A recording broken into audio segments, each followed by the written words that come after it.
तुम कहाँ से आ गए? तुम दोनों कहाँ से आ गए?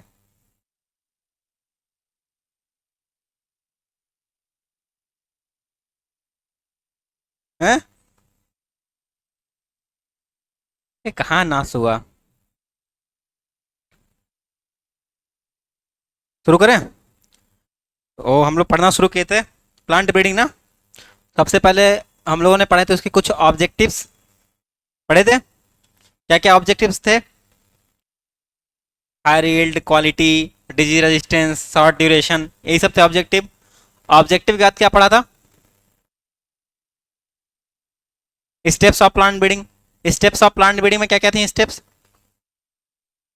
क्रिएशन ऑफ वेरिएशन, फिर सिलेक्शन, फिर इवेल्युएशन, फिर मल्टीप्लिकेशन, फिर लास्ट में डिस्ट्रीब्यूशन। उसके बाद पढ़ी थी हमने कुछ फेजेस पढ़ी थी प्लांट ब्रीडिंग की, जैसे कि domestication, selection, hybridization, novel genetic variation और जेनेटिक इंजीनियरिंग।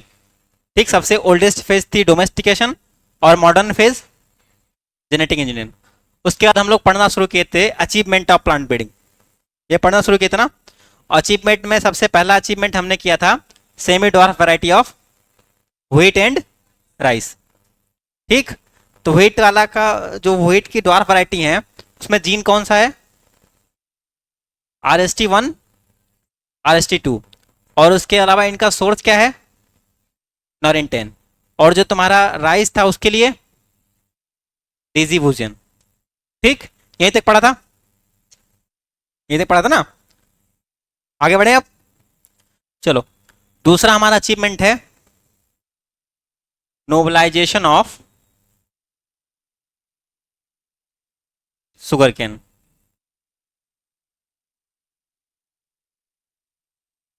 ठीक।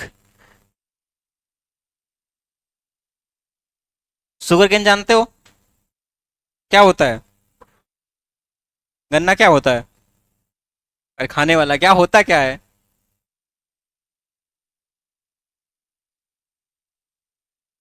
गन्ना गन्ना होता है, मीठा होता है। होता क्या है? एक ग्रेमनी कुल का एक प्लांट है, जो कि मेनली किस लिए ग्रो किया जाता है? शुगर प्रोडक्शन के लिए। ठीक, वही है शुगर केन। नाम क्या है? सकेरम स्पीसीज। ठीक। तो ये क्या था? इसमें एक गन्ना था जिसको बोलते हैं इंडियन केन। कौन सा? क्या नाम है इसका? सकेरम बारबेरी। ठीक। इस सकेरम बारबेरी की खासियत क्या थी? ये नॉर्थ इंडिया में बड़ा अच्छा ग्रो होता था। ठीक। नॉर्थ इंडिया में अच्छा ग्रो होता था, लेकिन इसकी प्रॉब्लम क्या थी? इसमें जूस कंटेंट बहुत कम था। ठीक। फाइबर बहुत ज़्यादा था। ठीक। शुगर कंटेंट कम था। बात समझ में आ रही है? लेकिन बस इसका फायदा क्या था? क्या फायदा था? कि नॉर्थ इंडिया में अच्छा होता था। बात समझ में आ रही है? बाकी सारी चीज़ें जो चाहिए तुम्हें वो इसमें कुछ भी नहीं थी। केवल एक चीज़ थी क्या? कि नॉर्थ इंडिया में अच्छा होता था। दूसरा था जिसको बोलते हैं नोवेल केन। क्या नाम है? सकेरम ऑफिसिनेरम। ठीक। इसकी बाकी क्या खासियत थी? कि बाकी सारी चीजें जो इसमें खराब थी, सारी इसमें अच्छी थी। ठीक। बस इसकी दिक्कत क्या थी? ये कहाँ होता था? ये होता था साउथ इंडिया में। तो ये कहाँ होता था? बात समझ में आई? एक था इंडियन केन, जिसका नाम क्या था? Saccharum barberi. दूसरा था नोबेल केन, जिसका नाम क्या था? सेकेरम ऑफिसिनरम। सेकेरम बारबेरी कहाँ होता था? नॉर्थ इंडिया में। ऑफिसिनरम कहाँ होता था? साउथ इंडिया में। जो सकेरम ऑफिसिनरम था उसकी सारी चीज़ें अच्छी थी, एक्सेप्ट कि वो साउथ इंडिया में होता था। और सकेरम बारबेरी की सारी चीज़ें लगभग खराब थी, एक्सेप्ट वो नॉर्थ इंडिया में होता था। तो कुछ लोग थे, जैसे कि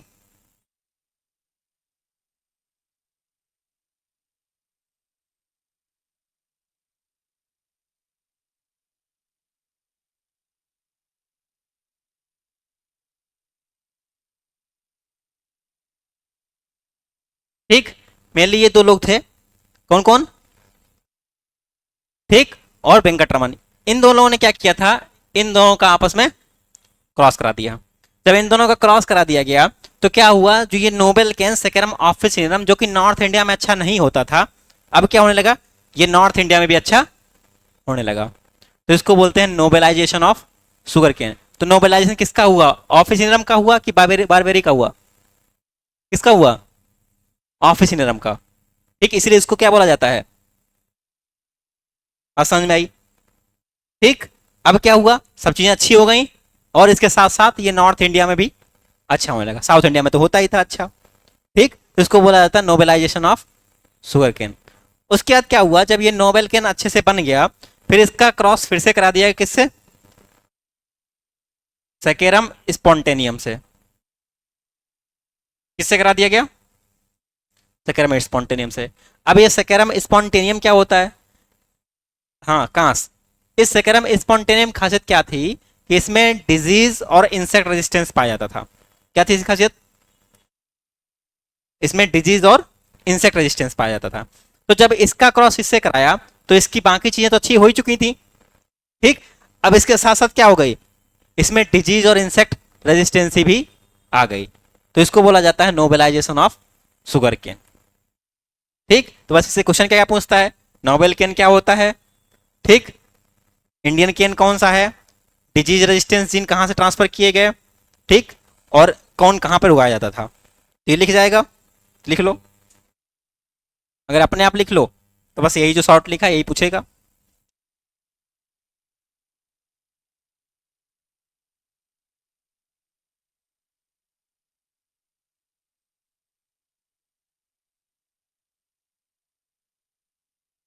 टीए नहीं है, सीए बार बार है।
क्रॉस नहीं समझ में आया, क्या नहीं समझ में आया क्रॉस में, बताया तो पहले इनका आपस में क्रॉस हुआ, ठीक, फिर उसके बाद जो बना, फिर ये इसका इंप्रूवमेंट हो गया, इसी को बोलते हैं नोबेल केन। फिर इसका क्रॉस इससे हो गया डिजीज रेजिस्टेंस बनाने के लिए। ठीक है, कोई वैरायटी नहीं बनी, ये इसका इंप्रूवमेंट किया गया है, कोई वैरायटी नहीं बनाई गई है। बात समझ में आई, कुछ जीन ट्रांसफर किए गए जिससे कि ये इंप्रूव हो जाए, कोई वैरायटी नहीं बनाई गई।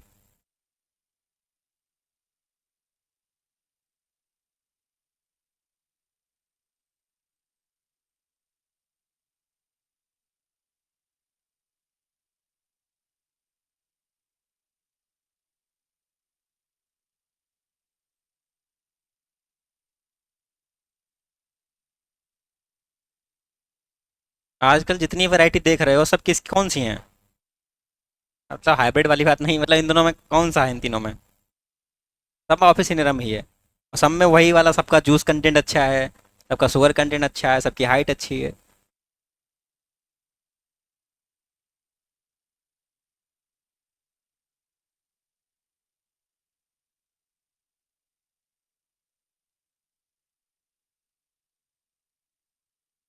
हमारी आज पहली क्लास है क्या? है?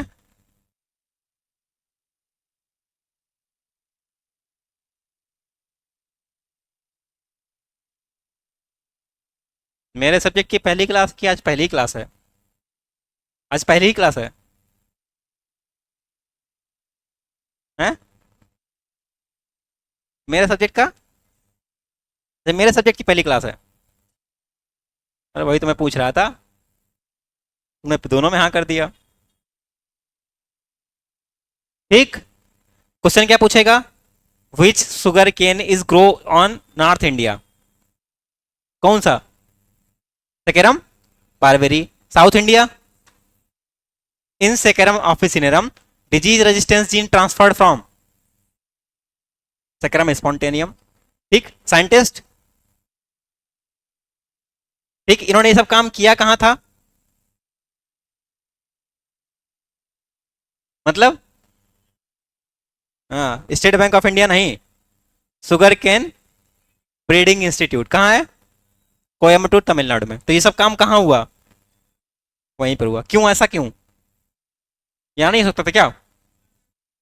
क्यों? किस लिए? और कोई? वहां फ्लावरिंग आ जाती है शुगर केन में। ठीक है। और यहाँ कभी फ्लावरिंग देखी है? बहुत रेयर होती है, एक आध प्लांट जो बहुत दिन तक खड़ा रहे तब आती है, वरना यहाँ फ्लावरिंग नहीं आती। वहाँ फ्लावरिंग आ जाती है। और हाइब्रिड बनाने के लिए क्या चाहिए? क्रॉस करना पड़ेगा। ठीक, तो इसलिए वहां पर सब किया था, इसीलिए शुगर केन का ब्रीडिंग इंस्टीट्यूट वहां बनाया गया है। ठीक। तो दो अचीवमेंट क्लियर। पहला achievement semi dwarf wheat and rice. Second achievement nobilization of sugar cane. तीसरा अचीवमेंट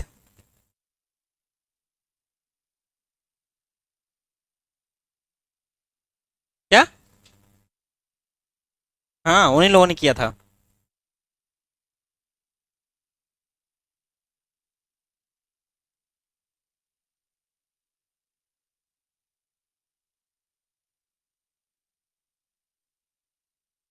ठीक, तीसरा अचीवमेंट क्या है हमारा? Hybrid millet. मिलेट क्या होते हैं? मोटे अनाज, जिनको आजकल क्या बोला जाता है? श्री अन्न। ठीक, तो मिलेट नहीं लिख के आता, अब लिख के आता श्री अन्न। ठीक। तो हाइब्रिड मिलेट, तो तुम्हें इसमें 3 ईयर याद रखनी है। कितनी? कौन कौन सी? 61, 64, 65। यहाँ पे कौन? यहाँ, यहाँ। ठीक, तुम्हें ये 3 ईयर याद करनी है। पूछता है कि इंडिया में फर्स्ट मेज हाइब्रिड कब बना था? तो कब बना था? 61 में। सोरगम और बाजरा। बस ये 3 तुम्हें ईयर याद करनी है बस, और कुछ नहीं पूछेगा।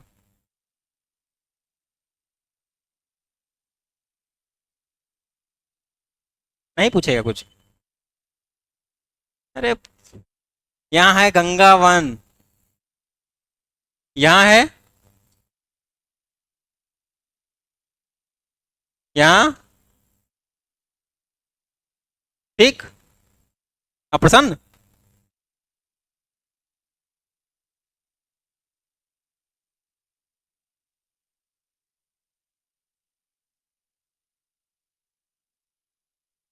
गंगा 101 है ना?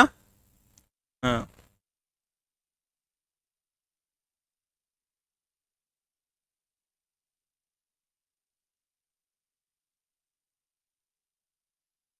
मेज कहाँ बना था? लुधियाना में। और ये ज्वार? हैदराबाद। बाजरा भी हैदराबाद। ठीक।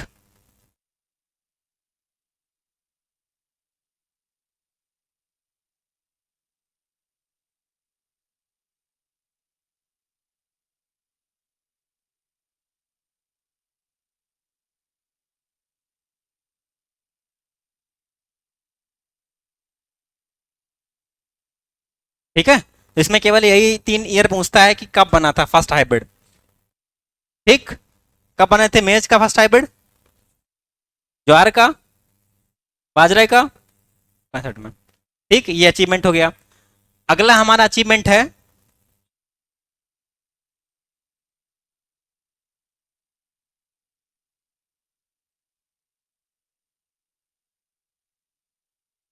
कौन सा अचीवमेंट है? Hybrid cotton. कौन सा था पहला?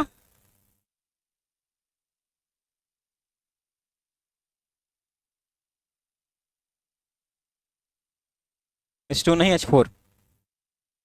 ठीक, कब बना था? 1970 में। कहा? गुजरात एग्रीकल्चर यूनिवर्सिटी में। किसने बनाया था?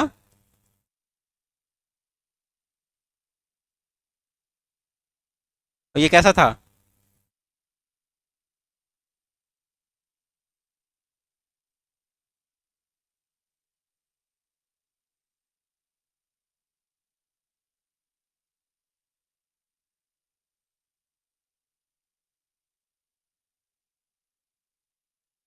ठीक,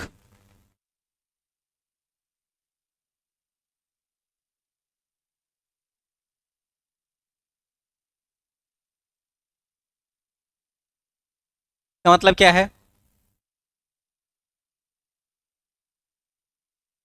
हाँ, मतलब तुम्हारा जो H4 है, दो हिरसुटम की वैरायटी थी। गोसिपियम हिरसुटम पढ़े हो ना? एक कपास के एक स्पीसीज है गोसिपियम हिरसुटम। जैसे बहुत सारी स्पीसीज है, गोसिपियम हिरसुटम, गोसिपियम बारबाडेंस वगैरह करके बहुत सारी हैं। वैसे ही है। तो ये जो क्रॉस था H4 वाला, ये ऐसे बना था। ठीक, दो हिरसुटम की वैरायटी थी। एक था अमेरिकन नेक्टरलेस, और एक क्या नाम क्या था? अमेरिकन नेक्टरलेस, एक का नाम नहीं याद आ रहा है। एक का नाम तो अमेरिकन नेक्टरलेस था, एक का नाम नहीं याद आ रहा है।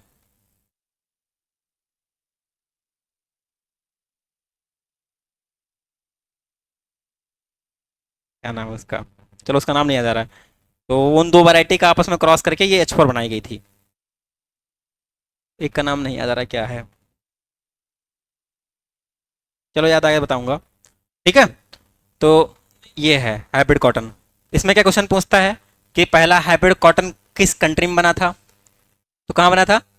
इंडिया में ही बना था। ठीक, हाइब्रिड कॉटन पूरे वर्ल्ड में सबसे पहले कहाँ बना था? इंडिया में। और इंडिया में कहाँ? गुजरात में। किसने बनाया था? सीटी पटेल ने। कब बनाया था?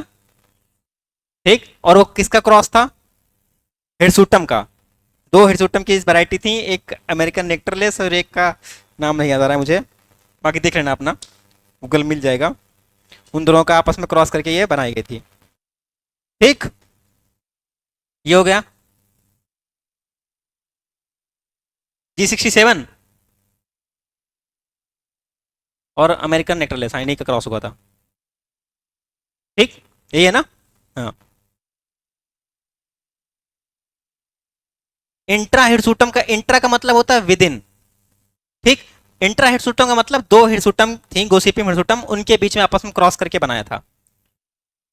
इंट्रा स्पेसिफिक मतलब विद इन स्पीसीज। स्पीसीज तो ये हो गई ना, हिरसुटम। तो भाई इंट्रा मतलब विद इन, और स्पेसिफिक मतलब स्पीसीज। ठीक, इंट्रा हिरसुटम मतलब दो हिरसुटम के बीच में क्रॉस हुआ था।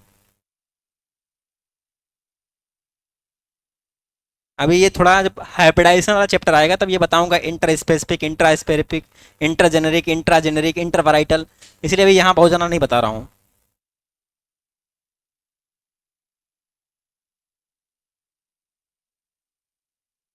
ठीक, किसका क्रॉस था? G67 और अमेरिकन नेक्टरलेस।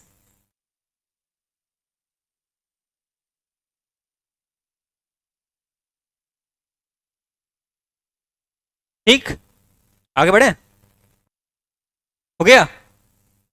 यहाँ तक किसी को कोई दिक्कत? सबको समझ में आ रहा है? आ रहा है? तुमको आ रहा है कुछ समझ में? आ रहा है तुमको? आ रहा है? ठीक, आगे बढ़े।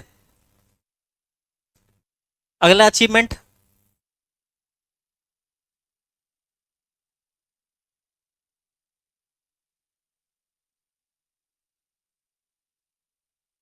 क्या है? Transgenic varieties.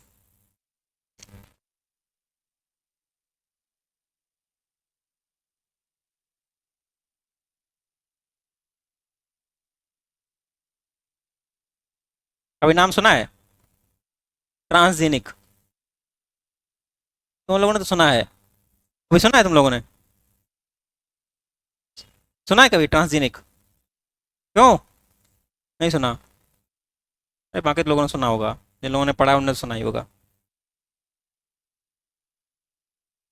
हम्म। तो ट्रांसजेनिक क्या होता है बताओ फिर, बताओ, जिन लोगों को पता है उनको बताओ। ट्रांसफर ऑफ जीन, और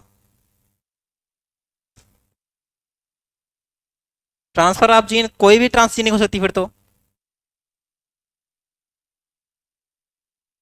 भाई हर किसी में तो ट्रांसफर करके ही बना रहे हैं, बना रहे हैं, तो सारी वैरायटी ट्रांसजेनिक ही है।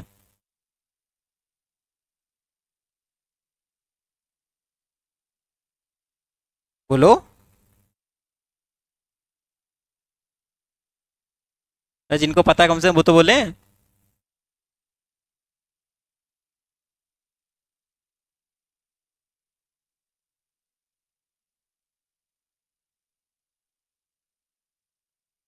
इतना तो पता चल रहा है कुछ।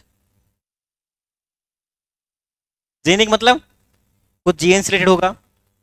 ट्रांस का मतलब क्या होता है? ट्रांस का मतलब होता है डिफरेंट। ठीक, जैसे याद करो, पढ़ा है ट्रांसलोकेशन, पढ़ाया था, तो मतलब क्या था? डिफरेंट लोकेशन था। वैसे ट्रांसजेनिक का मतलब क्या हो गया? Different gene. ठीक। अब ये यहां एक टर्म आता है ट्रांसजीन। ठीक। अब ये ट्रांसजीन क्या है? ट्रांसजीन का मतलब एक कोई ऐसा जीन जो किसी पार्टिकुलर स्पीसीज में नहीं पाया जा रहा है। बात समझ में आ रही है? कोई ऐसा जीन जो किसी स्पीसीज में नहीं पाया जा रहा है, वो किसी दूसरी स्पीसीज से ट्रांसफर किया गया है, तो उस जीन को क्या बोलेंगे? ट्रांसजीन। बात पल्ले पड़ रही कुछ? एक ऐसा जीन जो किसी स्पीसीज में नहीं पाया जा रहा है, और जब वो उसको ट्रांसफर किया गया तो वो जीन क्या कहलाएगा? ट्रांसजीन। और जिस चीज में ट्रांसफर किया गया वो क्या बन जाएगा? ट्रांसजेनिक। और आगे वैरायटी है तो ट्रांसजेनिक वैरायटी, वैरायटी में किया गया ट्रांसजेनिक वैरायटी, प्लांट में किया गया तो ट्रांसजेनिक प्लांट। ठीक, कोई एनिमल में किया गया तो ट्रांसजेनिक एनिमल, कोई ऑर्गेनिज्म में किया गया तो ट्रांसजेनिक ऑर्गेनिज्म। बात समझ में आ रही कुछ? तो ट्रांसजेनिक वैरायटी का मतलब क्या हुआ? एक ऐसी वैरायटी जिनमें कोई ऐसा जीन ट्रांसफर किया गया है जो उस पार्टिकुलर स्पीसीज में नहीं पाया जा रहा है। ठीक, जैसे कि एक धान की एक स्पीसीज है, उसमें मछली का जीन ट्रांसफर किया गया, ठीक, कोल्ड रेजिस्टेंस लाने के लिए। तो क्या मछली और धान कोई रिलेशन है? कोई रिलेशन नहीं है। वाटर रिलेशन हो गया, मतलब फिर तुम्हारा भी रिलेशन हो गया, तुम भी मछली से रिलेटेड हो। वो उससे याद कर रहा हूँ पीछे। क्यों? फिर तुम भी तुम और धान एक बराबर हो। तुम भी पानी पीते हो, धान भी पानी पीता है, तो बराबर हो गया तुम भी कहीं तुम खड़े हो जाया करो ऐसे, दो पालियां निकाल के अपनी। बात समझ में आई कुछ? तो इनका कोई रिलेशन है ही नहीं। जैसे कि एक तुमने सुना होगा,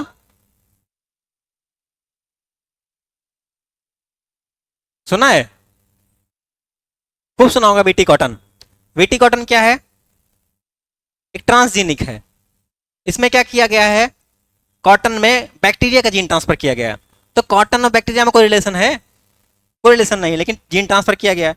तो जब ऐसी चीज बनती है तो इसे क्या बोलते हैं? Transgenic variety. मतलब कोई ऐसा जीन ट्रांसफर किया जाए जो उस स्पीसीज में नहीं पाया जाता हो, तो उसे क्या बोलेंगे? ट्रांसजीन। और जिसमें ट्रांसफर कर दिया गया तो क्या बन जाएगा वो? ट्रांसजेनिक। बात समझ में आई? लिखो transgene.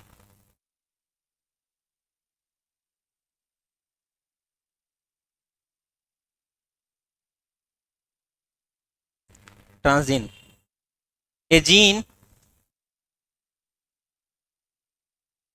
a gene which is not found in a gene which is not found in a particular species, not found in a particular species। ठीक, उसे क्या बोलेंगे हम? ट्रांसजीन। अगला point, and the organism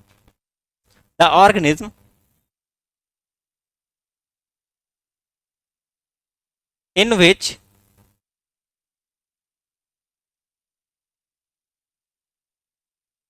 organism in which this transgene is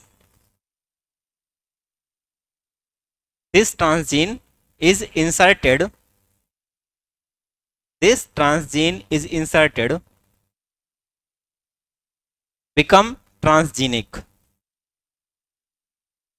Transgene is inserted, become transgenic.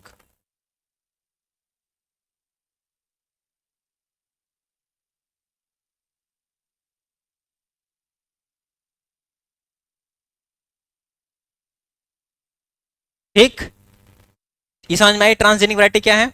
तो ये हमारा achievement है कि आज हम बहुत सारी ट्रांसजेनिक वैरायटी हमारे पास हैं। ठीक है, आगे बढ़े।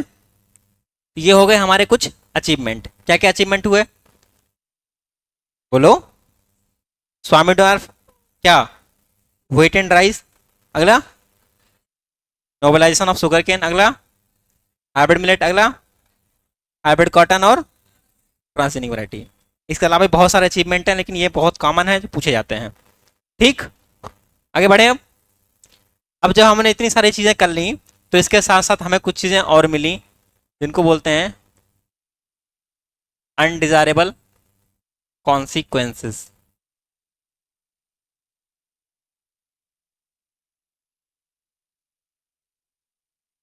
Of plant breeding.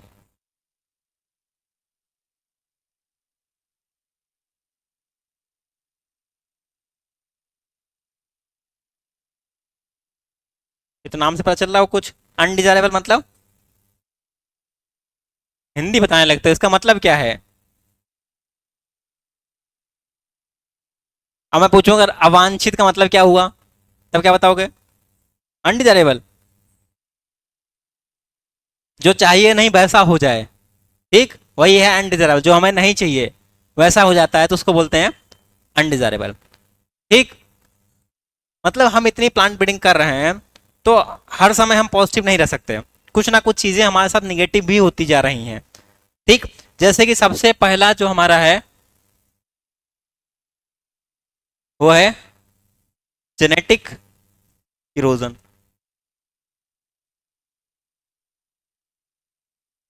ठीक, नाम से कुछ समझ में आ रहा है। इरोजन क्या होता है, क्षरण क्या होता है। मतलब सुधरेंगे नहीं, बताएंगे उसकी हिंदी ही। क्षरण क्या होता है आप बताओ।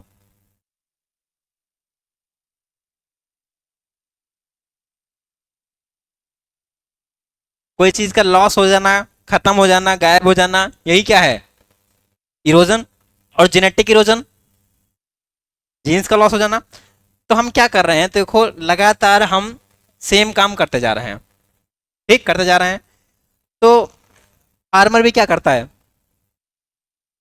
उसको भी क्या मतलब है, वैरायटी उसको जाना चाहिए, हाई यील्ड चाहिए। पूरे गांव में अगर एक कोई वैरायटी अच्छी आ गई, ठीक, पता चल गया कि हाँ एक कोई नया किसान लेके आता है, ठीक, एक अच्छी वैरायटी लाता है, पूरे गांव में सबसे अच्छी यील्ड उसकी जाता है। एक साल उसने लगा ली, अगले साल क्या होता है, पूरा गांव जो है वही वैरायटी लेके आता है, होता है।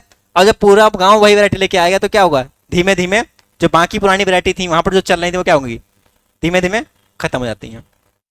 बहुत कॉमन चीज है ये तो। यही क्या होता है, जेनेटिक इरोजन। बात समझ में आई। और ऐसा क्यों हो रहा है, हम कंटिन्यू बस फोकस किए जा रहे हैं एक ही चीज पे, हाई हिल्ड पे, हाई हिल्ड पे, हाई हिल्ड पे। और जब हाई हिल्ड पे लगातार फोकस करते चले जा रहे हैं तो क्या हुआ, जो पुरानी जो वैरायटी थी वो धीमे धीमे करके क्या हो रही है, खत्म होती जा रही है। बात समझ में आई। तो ये क्या है, जेनेटिक इरोजन मतलब rapid depletion of genetic variability. ठीक, मतलब बहुत फास्ट लॉस होता जा रहा है किसका, जेनेटिक वेरिएबिलिटी का। जबकि याद करो हमने सबसे पहला पॉइंट क्या बताया था, genetic variability is pre requisite for plant breeding. बताया था ना कि प्लांट ब्रीडिंग करने के लिए वेरिएबिलिटी का होना बहुत जरूरी है, बिना वेरिएबिलिटी का प्लांट ब्रीडिंग काम नहीं कर पाती। और हम क्या कर रहे हैं, उसी वेरिएबिलिटी को धीमे धीमे खत्म करते जा रहे हैं। लिख लो इसना।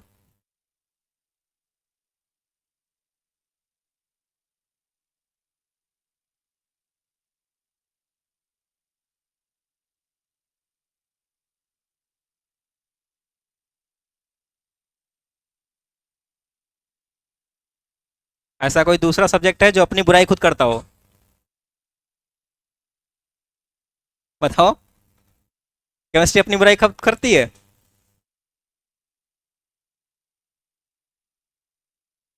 बताओ। इतने कोर्स पढ़ रहे हो, कोई बताता है अपनी बुराई? सब बताते हैं। एग्रोनॉमी वाली अपनी क्या बुराई करता है? बताओ। अरे एग्रोनॉमी तुम लोग बड़ा पसंद है ना। एग्रोनॉमी वाला अपने क्या बुराई करता है? अब बताओ। सब करते हैं तो। हॉर्टिकल्चर बताओ क्या बुराई करते हैं अपनी? कुछ करते हैं? डेयरी? कोई बुराई करते हैं अपने सब्जेक्ट की? क्या बताते हैं? अपने सब्जेक्ट की क्या बुराई करते हैं? फिर ब्रीडिंग में आ गए। ब्रीडिंग नहीं बतानी है।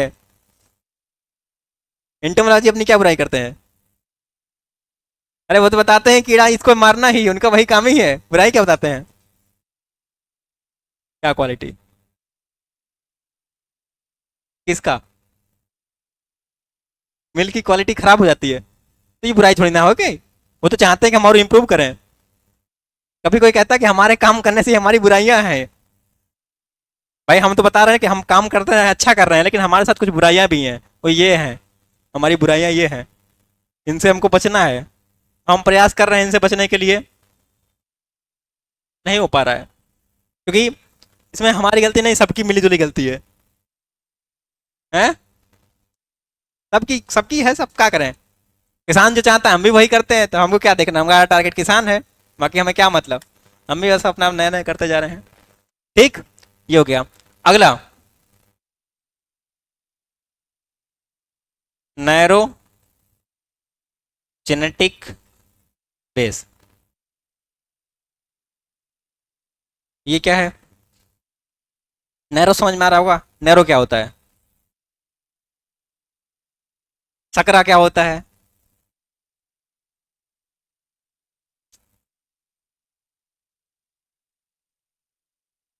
जहाँ कम स्पेस और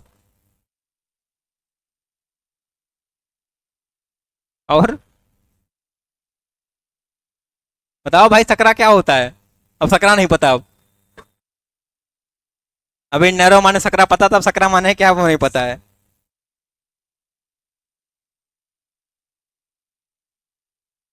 नैरो का मतलब होता है बहुत कम होना कोई चीज का। कोई चीज का बहुत कम होना जरूरी नहीं होता नैरो मतलब सकरा ही बोला जाएगा। नैरो का मतलब होता है कम होना किसी चीज का। ठीक। जेनेटिक का मतलब क्या बोल रहे, मैंने भी यही बोला था। क्या बोल रहे हो? मैंने भी यही बोला था। बता दो। अरे बता दो। बोला करो फिर तेज बोला करो, जो मेरे यहाँ तक पूरी अच्छी तरीके से आ जाए। मुझे मनाया ना करो। ठीक। नैरो हो गया मतलब बहुत कम होना। जेनेटिक मतलब जीन से रिलेटेड कुछ। अब बेस का मतलब जो उसका कंपोजिशन है वो। ठीक, बेस मतलब आधार, हाँ भाई तुम्हारा मन में वही चलेगा, तो बेस मतलब आधार। तो मतलब इसे क्या हुआ, कम आनुवंशिक आधार है। क्या मतलब निकला? मतलब क्या है कि तुम्हारा जो जेनेटिक कंपोजिशन है वो बहुत छोटा होता जा रहा है। ठीक, अब छोटा होने का मतलब क्या है, जैसे कि जो पहली वैरायटी थी, ठीक, और जो आज की वैरायटी है गेहूं की मान लो, तो नॉरिन 10 का सोर्स तब भी था और नॉरिन 10 सोर्स आज भी है। आरएसटी जीन तब भी था, आरएसटी जीन आज भी है। तो जेनेटिक कंपोजिशन क्या हो रहा है, धीमे धीमे कम होता चला जा रहा है। जबकि हमको क्या चाहिए, जरा ब्रॉड चाहिए। बात समझ में आई? तो ये हो गया नैरो जेनेटिक बेस। ठीक। में कुछ लिखना नहीं है। तीसरा,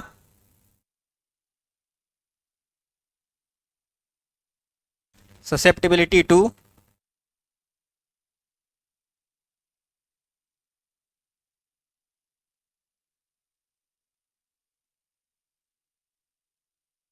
क्या लिखा है, माइनर डिजीज। अब इसका मतलब क्या हुआ?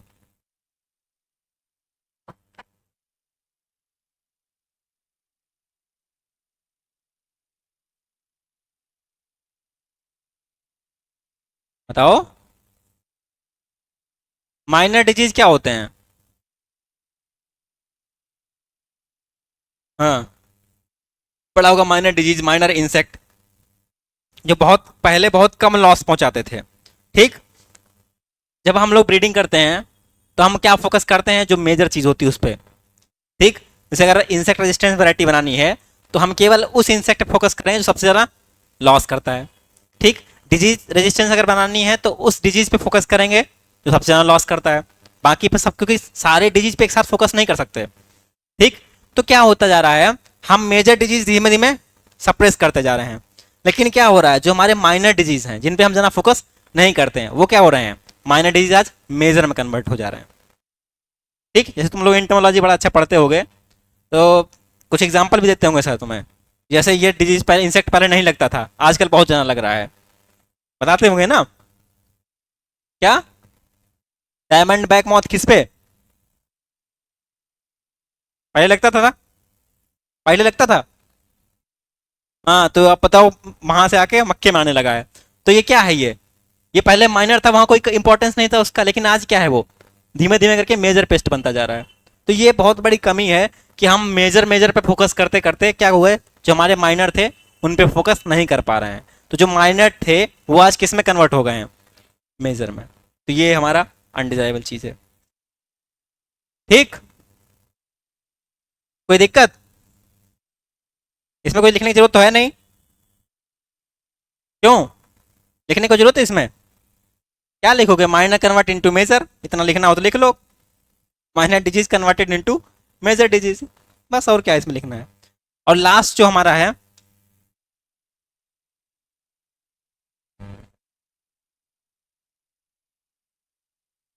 वो क्या है, ईल्ड प्लेट्यू। अब प्लेट्यू मतलब क्या होता है?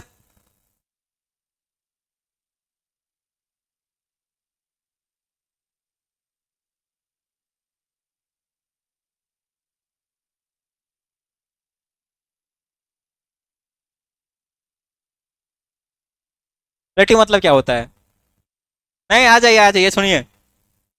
अरे आ जाइए।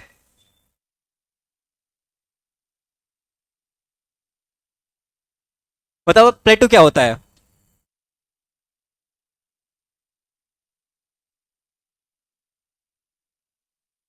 कितनी देर में आ रहे हो? ठीक। हाँ बताओ, ये क्या होता है प्लेट्यू? हिंदी बता दें? हिंदी में कहते हैं पठार। पठार। अब बताओ पठार क्या होता है? हाँ। अब पठार क्या होता है? छत टाइप का होता है। और टीला क्या होता है? और टीला क्या होता है? टीला।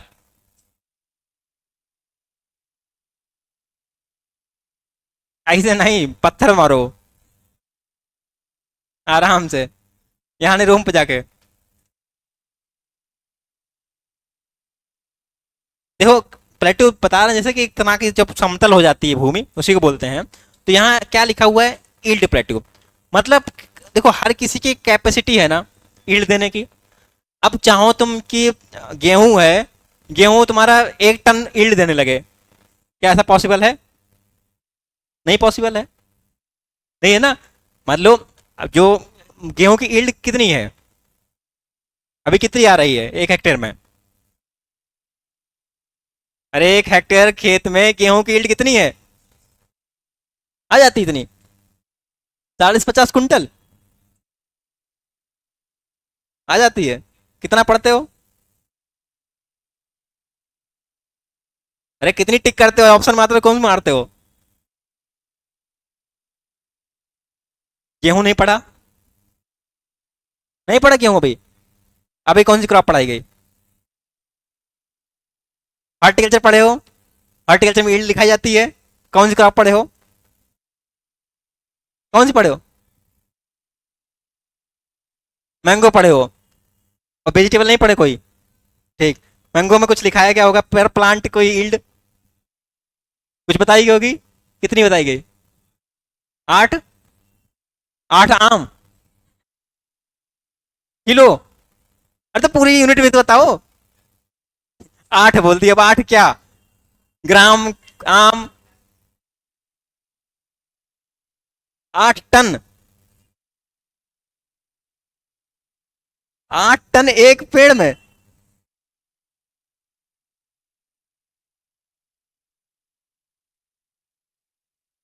हाँ,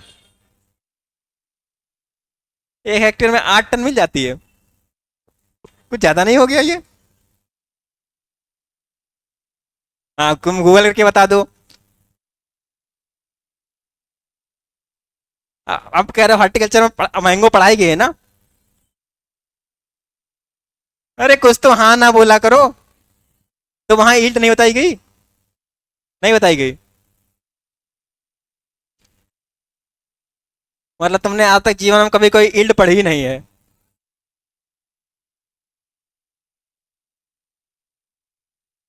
चलो भैया 8 टन। ठीक, 8 टन। और कुछ हो सकती है इसके ज्यादा? छोड़ो। एक कोई क्रॉप मान लो, आप छोड़ो, सब हो गया। किसी भी क्रॉप की एक ईल्ड देने की एक मैक्सिमम कैपेसिटी होती है। ठीक, जैसे गेहूं का एक पौधा है, तो उसकी भी एक कैपेसिटी है कि 10 से 20 ग्राम दे दे। मैक्सिमम की कैपेसिटी है। बहुत ज़्यादा कर दो 30 ग्राम, बहुत ज़्यादा कर दो। अब ये चाहो तो कि एक पौधे 100 ग्राम ईल्ड मिल जाए, ये उसकी पॉसिबल ही नहीं है। यही क्या है? ईल्ड प्लेटू। कि हर किसी क्रॉप की जो मैक्सिमम ईल्ड देने की पोटेंशियल था, हम वहां तक क्या हुआ है, लगभग पहुंच चुके हैं या पहुंचने वाले हैं। ठीक। अब हम कितना भी ट्राई कर लें, उससे आगे नहीं बढ़ पा रहे हैं। तो हर किसी के जो ईल्ड देने की कैपेसिटी है, हम वहां तक पहुंच चुके हैं। तो अब इसलिए आप ईल्ड पे फोकस नहीं कर पा रहे हैं हम। ईल्ड बढ़ ही नहीं पा रही है अब क्या कर रहे हैं, तुमने सुना भी होगा कि अब ईल्ड बढ़ाने फोकस नहीं कर रहे हैं, अब क्या कर रहे हैं, जो लॉस होता है उसको रोकने पे काम कर रहे हैं। क्वालिटी तो अलग चीज है वो। जैसे क्या है, तुम्हारा हॉर्टिकल्चर वगैरह में क्या होता है, जितना प्रोडक्शन होता है क्या सारा यूटिलाइज हो जाता है क्या? नहीं हो पाता है। और जितना प्रोडक्शन है केवल उतना ही मिल जाए हमें तो बहुत हो जाता है। लेकिन उतना मिलता ही नहीं, क्यों? क्योंकि हर क्रॉप में 40 से 50%, किसी में 20 से 30% लॉस हो जाता है। किसी भी वजह से, चाहे डिजीज से, स्टोरेज से, हैंडलिंग से, इतना लॉस हो जाता है। तो अब जो फोकस शिफ्ट हो रहा है धीमे धीमे क्या है, वो लॉस को मिनिमाइज करने पे है। क्योंकि हम कहाँ पहुंच चुके हैं, यहाँ तक पहुंच चुके हैं। बात समझ में आई? तो ये कुछ हमारे अनडिजायरेबल चीजें हैं। ठीक। जो हमें प्रॉब्लम कर रही हैं। कोई दिक्कत? तो यील्ड प्लेटो में चाहो तो लिख लो, we achieved, we achieved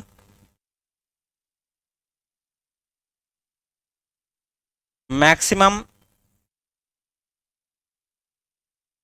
yielding yielding capacity of crop,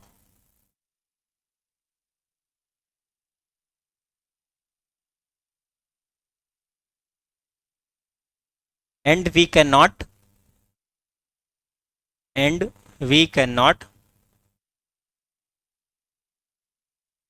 increase it further, increase it further। ठीक। और जितनी कैपेसिटी थी हमने उतनी पा ली है, अब उससे और ज्यादा नहीं बढ़ा पा रहे हैं। यही है यील्ड प्लेट्यू। ठीक। कोई दिक्कत? समझ में आया? बताओ। जिसको अभी ना समझ में आया, अभी पूछ लो, या फिर नया शुरू करते हैं फिर। आया समझ में? किसी कोई समस्या नहीं? सब बढ़िया? आगे बढ़े फिर? चलो, ये तुम्हारा पहला चैप्टर खत्म। अगला डालो।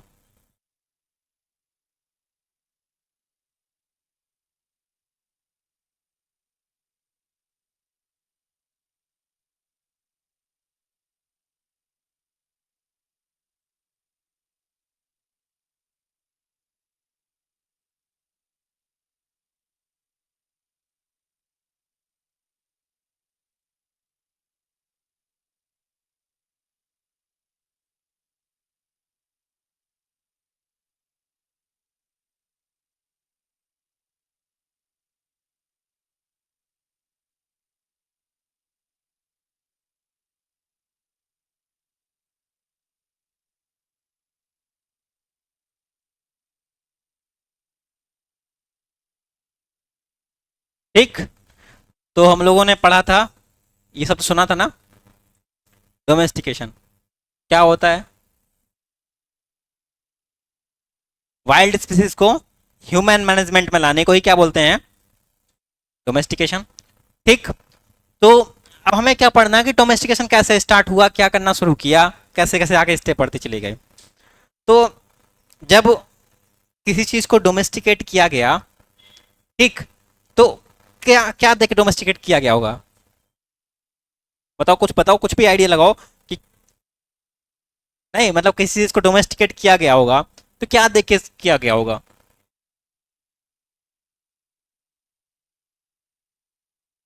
मान लो तुम उस टाइम में चले गए, तुम वही होनोलुलु वाले टाइम में चले गए तुम, ठीक, झिंगालाला हू कर रहे हो तुम।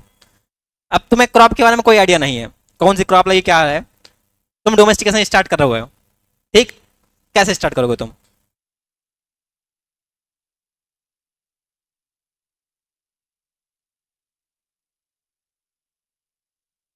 यूजफुल ज्यादा हो, तुम क्या, और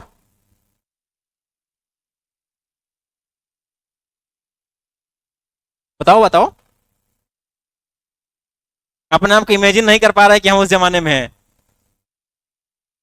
आज तो अभी तो है ना, अब तुम पहुंचो वहां, इसे तो बोल रहा हूँ कि अब तुम्हें भेज रहा हूँ वहां।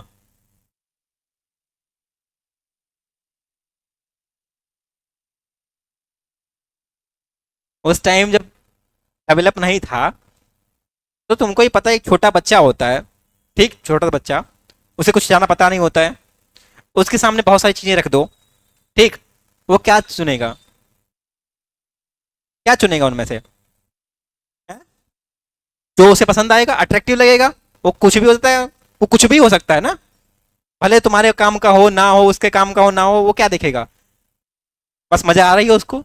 सेम ऐसे डोमेस्टिकेशन भी स्टार्ट हुआ था, ठीक, ह्यूमन ने देखा बड़ा लाल लाल बड़ा अच्छा दिख रहा है ये, ठीक, उसको नहीं पता है क्या है, क्योंकि भाई ह्यूमन की तो टेंडेंसी है ना, उसको बस दिखना चाहिए चमक धमक, और उसको दिख गया कि हाँ बढ़िया ये लाल लाल दिख रहा है, बढ़िया, इसको तोड़ दो, तोड़ा, उसको खाया, फेंक दिया उसने, बाकी चीजें अच्छा लगा, भोंक दिया, निकल आया प्लांट, निकल आया, अरे ये तो बढ़िया चीज है, इसको रख लेते हैं, भाई ऐसे ही स्टार्ट हुआ हो ना। तो यही होती है डोमेस्टिकेशन। तो पहले जो ह्यूमन था, ऐसे ही नंगा फकीर बन के घूमता था, ठीक, जो मिल गया खा लिया, फेंक दिया इधर उधर करके, जो चीज़ें उसको अच्छी लगती है, जैसे एक चीज़ खाने में अच्छी है, उसने फेंक दिया, निकल आया, अच्छा निकल आया है, इसको रख लेते हैं। सेम धीमे धीमे कैसे करके क्या करना उसने, क्या धीमे धीमे अननोन तरीके से उसने सिलेक्शन करना स्टार्ट किया। भाई वो जान कर रहा था कि हम सिलेक्शन कर रहे हैं, लेकिन उसने अननोन तरीके से चीज़ों को सेलेक्ट करना स्टार्ट किया। जो उसको कड़वा लगता था उसको फेंक देता था, यही करता होगा ना, जो उसको कड़वा लगा खट्टा लगा उसे फेंक दिया, जो उसको मीठा लगा अच्छा लगा उसने रख लिया। ये क्या हुआ, डोमेस्टिकेशन ऐसे स्टार्ट हुआ, ठीक। तो डोमेस्टिकेशन जब कर रहा था, तो सबसे जो उसने फोकस किया चीजों पे वो क्या था,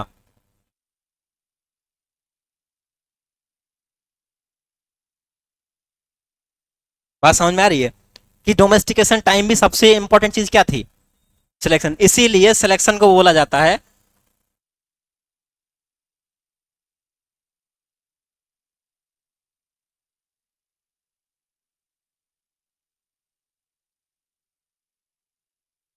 क्या लिखा है, corner stone of plant breeding, मतलब एकदम जो नींव का जो पहला पत्थर होता है ना, जब नींव भरते हो जो सबसे पहला पत्थर वो बहुत इंपॉर्टेंट होता है ना, अगर वही नहीं रखा जाएगा तो सब बेकार है। तो सबसे इंपॉर्टेंट चीज क्या है, तो ये क्वेश्चन पूछता है कि किसको बोलते हैं corner stone of plant breeding, तो किसको बोलते हैं, सिलेक्शन को। क्यों बोलते हैं समझ में आ गया ना, क्योंकि सबसे इंपॉर्टेंट स्टेप यही है, तो इसको कहीं नोट करके लिख लो, cornerstone of plant breeding selection.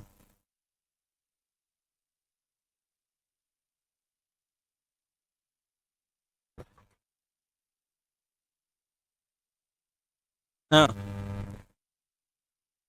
कौन कहा नहीं था, ये माना जाता है, हर चीज कोई कहता नहीं है।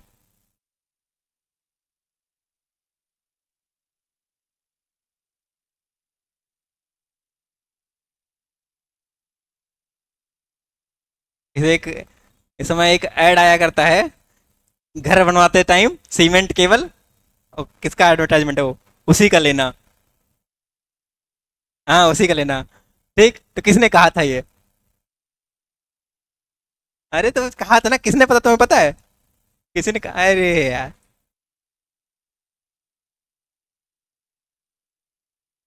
अरे उसमें तो उस एडवर्टाइजमेंट में कहता है हमारे दादाजी ने कहा था या पापा ने कहा था, उसमें तो कहता है ना। लेकिन ऐसा कोई लिखित तो नहीं है किसने कहा था, ऐसे ही ये चीजें कहीं नहीं जाती हैं। हैं? वही चीज है तो, ये बहुत इंपॉर्टेंट चीज है, बस यही है। सबने मान लिया तो बस सबने कह दिया। ठीक, यही है corner stone of plant breeding. अब बात आती है सिलेक्शन है क्या। तो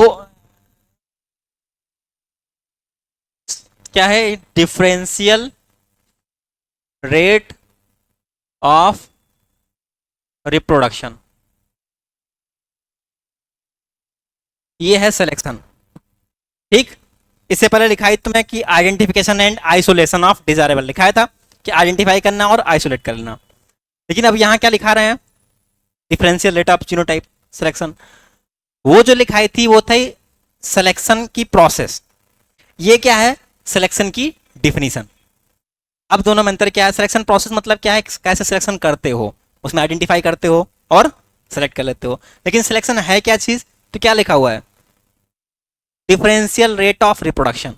कुछ नाम समझ में आ रहा है, केवल इतने 3-4 शब्द में केवल एक शब्द समझ में आ रहा है? कौन सा? हाँ, रिप्रोडक्शन। अब वो है क्या पूछ ले, पता नहीं क्या है रिप्रोडक्शन, क्या है रिप्रोडक्शन।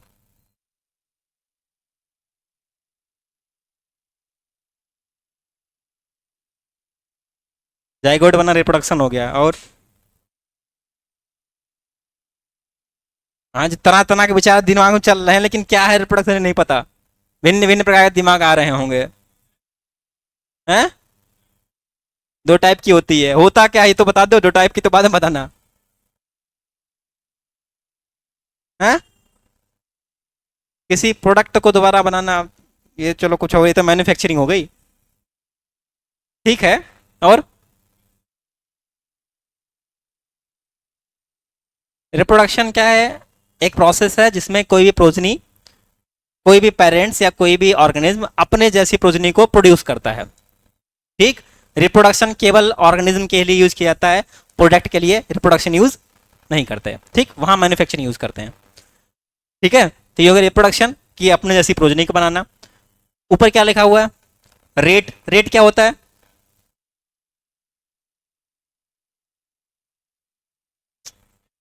हम ना सुधरेंगे, जैसे वो खट से आंसर आता है एकदम। अब की हमने सही बता दिया, आपकी सर खुश हो जाएंगे। क्यों, मन में आता होगा ना, जैसे पूछता हूँ तुरंत एकदम दिमाग से खट से आंसर दिया, आपकी सर ने बड़ा बढ़िया बता दिया, आपकी सर खुश। रेट माने दर, अरे क्या है दर, दर मात्रा एक हो गई। अब बताओ,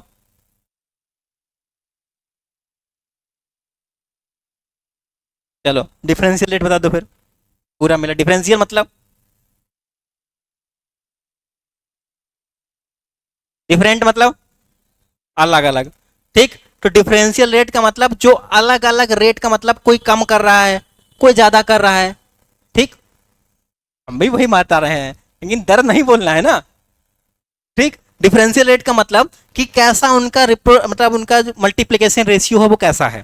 ठीक, डिफरेंशियल रेट ऑफ रिप्रोडक्शन मतलब हर किसी की जो प्रोजनी प्रोड्यूस करने की क्या एबिलिटी है वो अलग अलग है, इसी क्या बोलते हैं, सिलेक्शन। आपका ये क्या सिलेक्शन हो गया, जैसे मान लो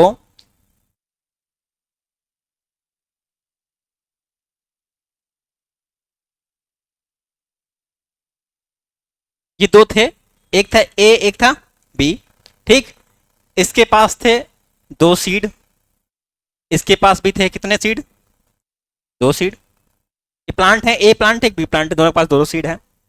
ठीक, इन दोनों में किसको सेलेक्ट करना है पहले, ए को करना है कि बी को करना है, ये बताओ। अरे एक बताओ कि किसको सेलेक्ट किया जाए, ए को सेलेक्ट कर लिया जाए।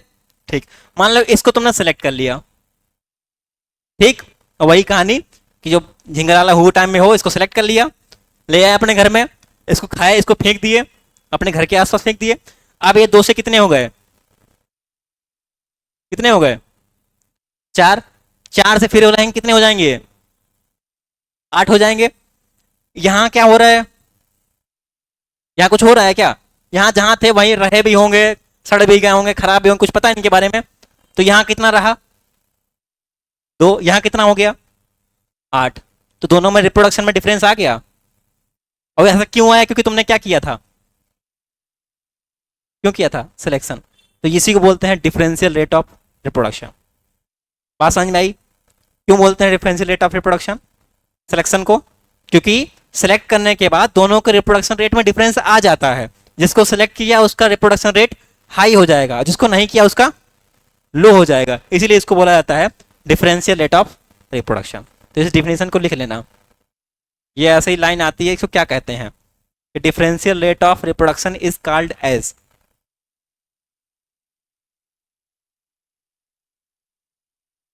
तो अभी मैंने क्या बताया था, इसे तुमको भेजा था पुराने जमाने में, इसे तो भेजा था। कैसे पहचान करोगे सही है कि नहीं सही है? बताया था ना। अच्छा लगेगा, मीठा लगेगा तो रखेंगे, कड़वा लगे तो फेंक दिया, नहीं रखेंगे उसको। बस ऐसे ही पहचान होती है।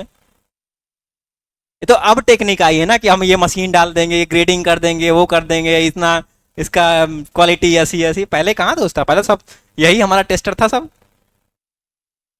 हमारी आंखें और हमारा मुंह यही टेस्टर था ना। आंखों से देखते थे, मुंह से खाते थे। जो देखने में अच्छा लगा, खाने में अच्छा लगा, वो अच्छा है। जो देखने में खराब, खाने में खराब, वो बेकार। बस ऐसे सिलेक्शन होता था। समझ में आई बात? यही है सिलेक्शन।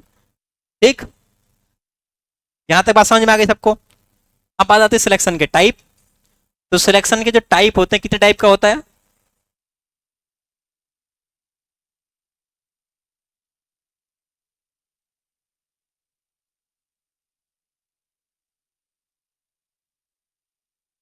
सिलेक्शन कितने टाइप का, कौन कौन सा?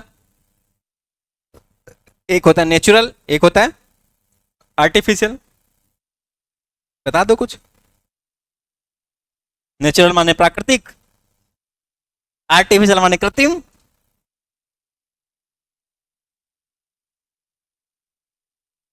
बताओ भाई, नेचुरल आर्टिफिशियल क्या है?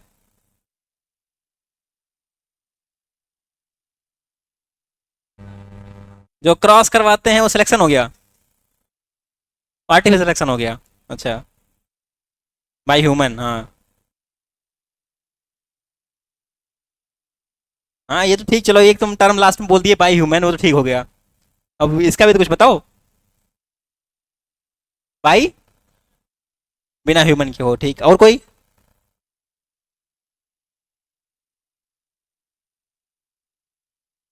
तो सही बता रहे हैं सब, जैसे कि सब क्या दो ही लोग बता रहे हैं, बाकी सब एकदम चुप्पी साध के बैठे हैं। क्यों? इधर वाली पार्टी तो एकदम शांति रहती है, बोलने वाली नहीं है। तो नेचुरल मतलब एक ऐसा सिलेक्शन जो नेचर में अपने आप हो, विदाउट ह्यूमन। ठीक, जो कैसा सिलेक्शन हो, स्पॉन्टेनियसली हो। स्पॉन्टेनियसली मतलब जो अपने आप होता रहा है। ठीक, तो मतलब एक ऐसा सिलेक्शन जिसमें ह्यूमन का इन्वॉल्वमेंट नहीं होता है, उसी क्या बोलते हैं? Natural selection. A selection without involvement of human. ठीक, इतना लिख लो, नेचुरल सिलेक्शन।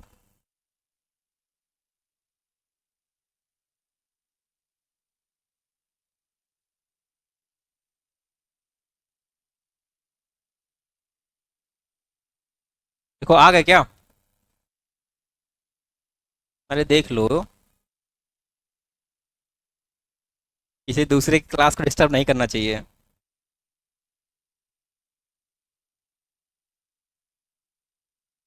अभी नहीं आए? अब खुद ही छोड़ दिए क्या हमारे ऊपर कि मैं ही संभालूं सब? हैं?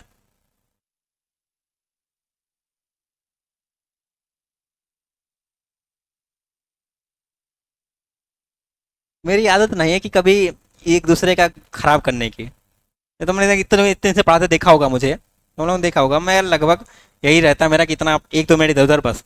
कभी दूसरे की क्लास डिस्टर्ब नहीं करनी चाहिए, पूरा मेकअप, पूरा माइंड मेकअप पूरा डिस्टर्ब हो जाता है। तुम लोगों का नहीं हो, तुम लोग पढ़ने वाले बच्चे, तुम लोगों को नहीं होना चाहिए। तुम लोग 1.5-2 घंटे से खींच जाओ, कोई दिक्कत नहीं है। मतलब टीचर का ही हो जाता थोड़ा सा कि अब इसके बाद पूरा उसका जो आगे की प्लानिंग होती है वो सब डिस्टर्ब हो जाती है कि अब इसके बाद ये करना, इसके बाद ये करना, पूरा खत्म हो जाता है। इसीलिए मैं लगभग अपनी क्लास उसी टाइम पे छोड़ देता हूँ। तो समझ में आई बात? नेचुरल सिलेक्शन एक ऐसा सिलेक्शन जो विदाउट ह्यूमन के इन्वॉल्वमेंट में हो, वो होता है नेचुरल सिलेक्शन। लिखिए, ए selection without involvement of human.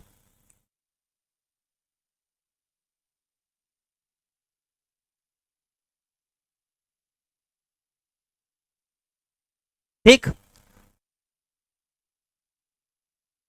अब जो ह्यूमन का इन्वॉल्वमेंट नहीं है तो किसका होगा फिर? तो नेचर का होगा। ठीक, तो अब बात आती है नेचर कैसे सिलेक्शन करता है। नेचर कैसे सिलेक्शन करेगा बताओ?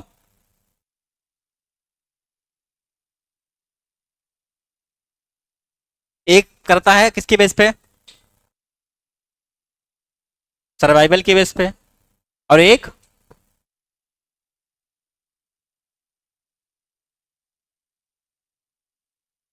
कंपटीशन के बेस पे। नेचर सिलेक्शन करता है दो तरीके से। कैसे कैसे करता है? एक सर्वाइवल के बेस पे, एक कंपटीशन के बेस पे। अब इन दोनों डिफरेंस क्या है? सर्वाइवल नाम समझ में आ रहा है? जो सर्वाइव कर जाएगा। मान लो कभी कभी क्या होता है, बहुत ज्यादा बाढ़ आ गई, ठीक, सब डूब गए पौधे, जो सर्वाइव कर गया सिलेक्शन हो गया उसका, जो मर गया उसका रिजेक्शन हो गया। कभी टेम्परेचर बहुत ज्यादा आ गया, जो बच गया उसका सिलेक्शन, जो मर गया उसका रिजेक्शन। तो एक तो गया सर्वाइवल के केस पे। दूसरा क्या है? कंपटीशन। कंपटीशन क्या होता है? जैसे एक सनलाइट है, सनलाइट है, सबको मिल रही है, ठीक, लेकिन उस टाइम भी क्या होते हैं, कुछ पौधे अच्छी ग्रोथ करते हैं, ठीक है, कुछ कम ग्रोथ कर पाते हैं। खेत में खाद डालते हो, क्या सारे पौधे क्या एक जैसे हो जाते हैं क्या? नहीं कर पाते। तो उनमें क्या होता है, आपस में कंपटीशन होता है कि कौन जल्दी अपने आप को रिकवर कर लेगा। ठीक, तो सर नेचर में सिलेक्शन दो तरीके से होता है, एक कंपटीशन के बेस पे कौन अच्छा कंपटीशन कर लेगा, और दूसरा सर्वाइवल के बेस पे कि कौन जो इन्वायरमेंटल का कोप है। इन्वायरमेंटल कोप मतलब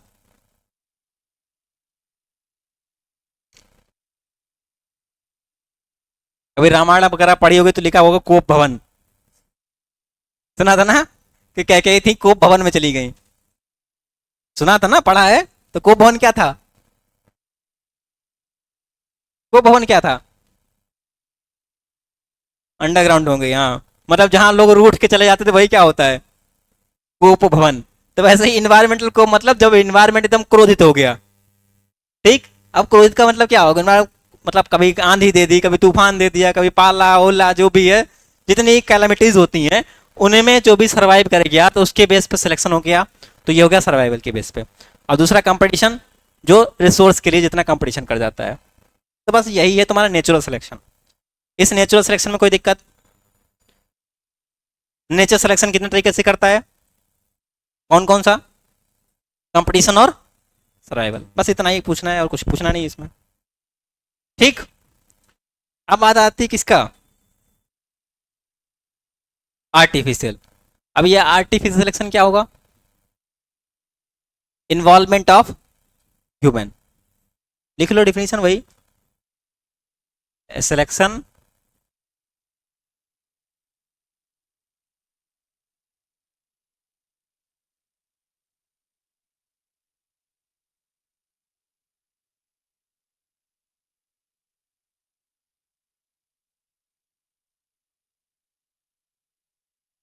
बाई ह्यूमन।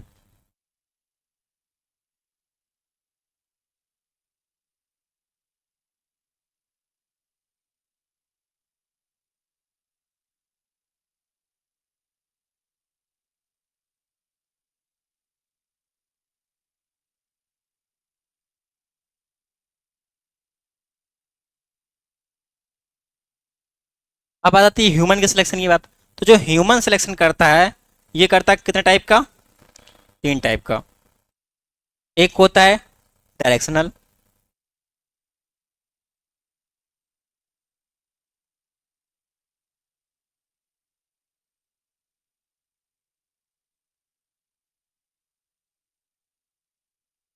एक होता है स्टेबलाइजिंग, और एक होता है डिसरप्टिव सिलेक्शन। ठीक, तो जो ह्यूमन सिलेक्शन करता है या जो सिलेक्शन होता है मेनली कितने टाइप का होता है? तीन टाइप। कौन कौन सा? डायरेक्शनल, स्टेबलाइजिंग और डिसरप्टिव सिलेक्शन। ठीक। अब सबसे पहला क्या है, डायरेक्शनल। कुछ नाम समझ में आ रहा है?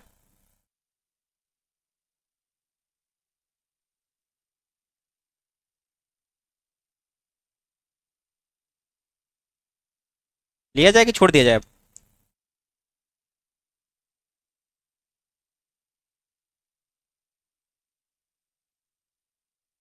आ गए कि नहीं आ गए सर? आएंगे कि नहीं आएंगे? अरे पढ़ाने को तो मैं पढ़ाता रहूं, फिर तुम लोग भर जाओगे, मुझसे ऊब जाओगे। आ गए? ठीक। मेरा, मैं कभी, बहुत रेयरली होता है कि 1 घंटे जाना पढ़ाता हूँ। क्योंकि फिर हमारा सब्जेक्ट ऐसा ना, कुछ लोग आधे लोग कहेंगे, फिर खोपड़े खुजाने लगेंगे कि ये क्या हो गया। सबको देख के चलना पड़ता है। ठीक। ऐसा नहीं हमारा पढ़ाने का मन नहीं होता है, पढ़ाने का हमारा ही मन होता है। ठीक। चलो फिर यहाँ से आगे पढ़ेंगे नेक्स्ट क्लास में। ठीक। धन्यवाद।